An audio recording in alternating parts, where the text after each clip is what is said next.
Hey everyone, I had to end up deleting the audio on this video. The wind was horrible that day and you couldn't even hear me talk on the video, so I'm going to try it this way and I hope it works.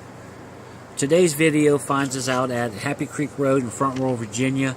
You are looking at the Bel Air Plantation, the home of the American Civil War diarist Lucy Rebecca Buck. Lucy was 18 years old when the Civil War started. The home was built in 1795 by Lucy's grandfather, later owned by Lucy's parents, William and Elizabeth Buck. Lucy was the third child of 13 children. Lucy started her diary on December 25th, 1861 on Christmas Day and continued to write about the accounts of the Civil War in Front Royal until 1865. The Buck family was very prominent in Front Royal, with her dad being a merchant and a leading citizen of Front Royal. Now, this home was built in 1795 on 1,000 acres, I believe, I read. Today, as it sits, it's a private residence. The owner of the residence is an ancestor of the family that sold it to Lucy's grandfather. So it's still in the family per se, kind of, you know, any way you look at it, which is pretty cool. I'm walking you down here to the placard here, showing you a few pictures.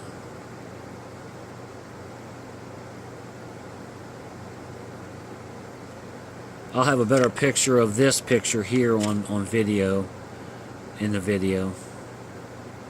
I didn't do too well there.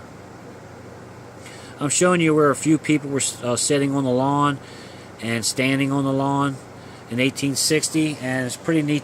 You know, you can look right back up from that picture right up to the house and tell exactly where they were sitting. So that was pretty cool to see.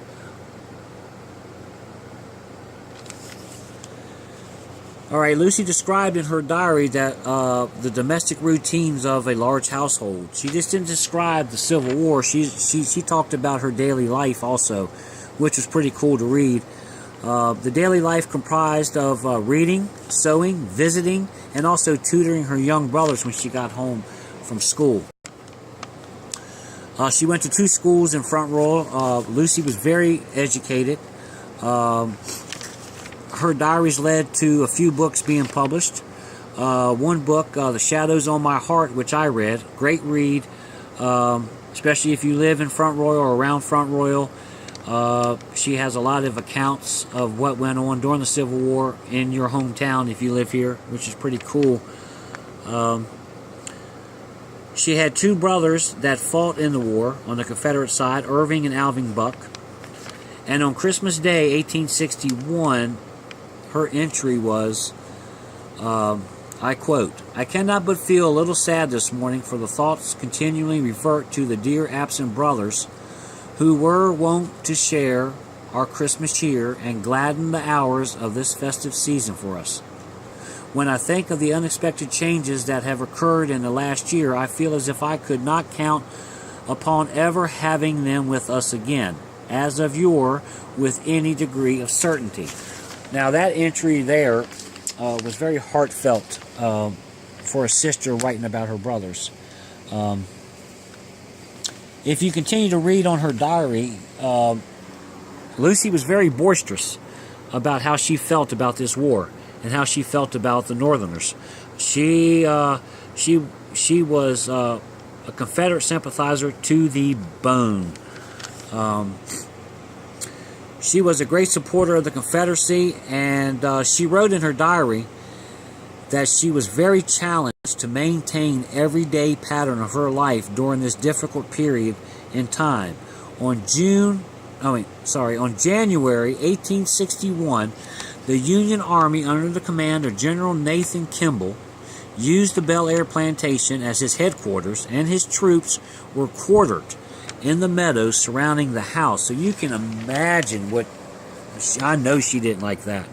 She probably spent majority of her time upstairs in the room because, yeah, she didn't like the blue. I can tell you that right now by reading her diary. My favorite entry in the diary, for me personally, was the account that she wrote about when she met General Robert E. Lee. She writes on July 22nd of 1863, as the Army of the Northern Virginia marched through Front Royal on its retreat from Gettysburg, Lucy's father met General Lee and his staff at the pontoon bridge on the Shenandoah River and invited them back to the plantation for buttermilk. Now, buttermilk was very sought after in those times.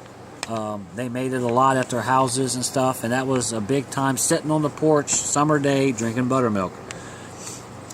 She writes, I quote, "I will never forget the Grand OKeefe as he stood on our porch, surrounded by his officers and a tall commanding figure clad in dusty travel-stained gray, but with a courtly, dignified bearing."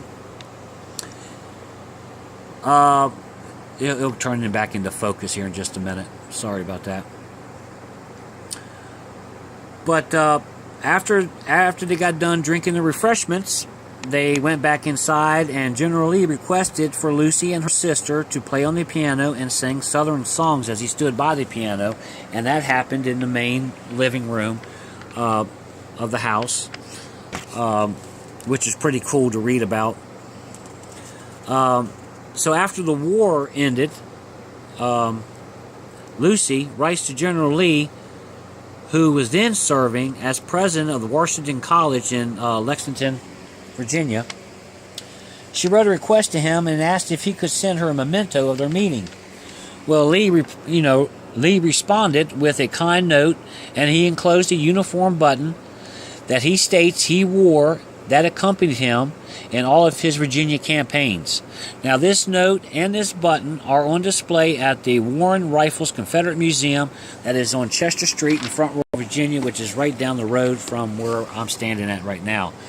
Now, I have seen the note and the button, and it is an awesome piece of history, especially when you can go look at that and turn around and come right back up here and be at the same very spot where Lucy first met General Robert E. Lee.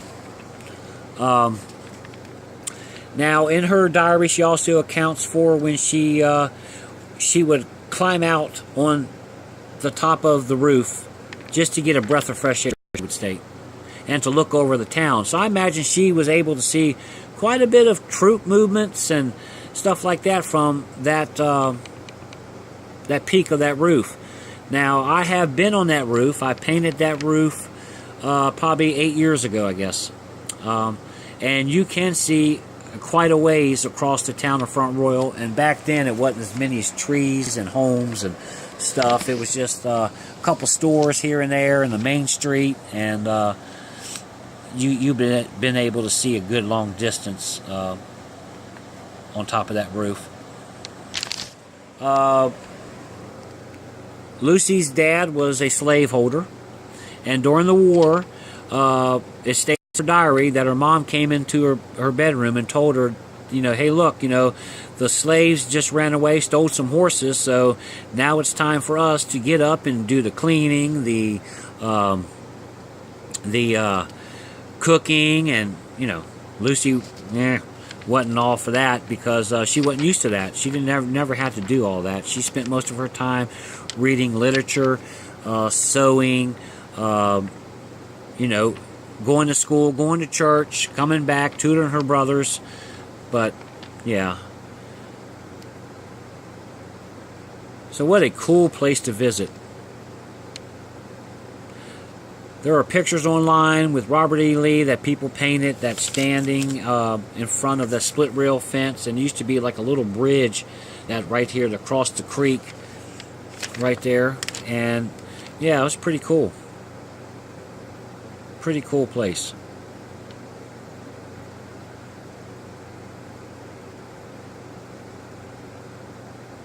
Alright guys, I hope you like this video. If you do, please like, subscribe, and share. Also, too, I want to state that before I leave, that Lucy died August 20th, 1918, and she's buried in Prospect Hill Cemetery. I have done a video on Prospect Hill Cemetery and show her gravesite, so if you haven't seen that video, go check it out. And thank you for joining me on this great adventure to back in history. Just to be able to stand here and look at the house that Lucy wrote her diaries from. Until next time, I'll be back.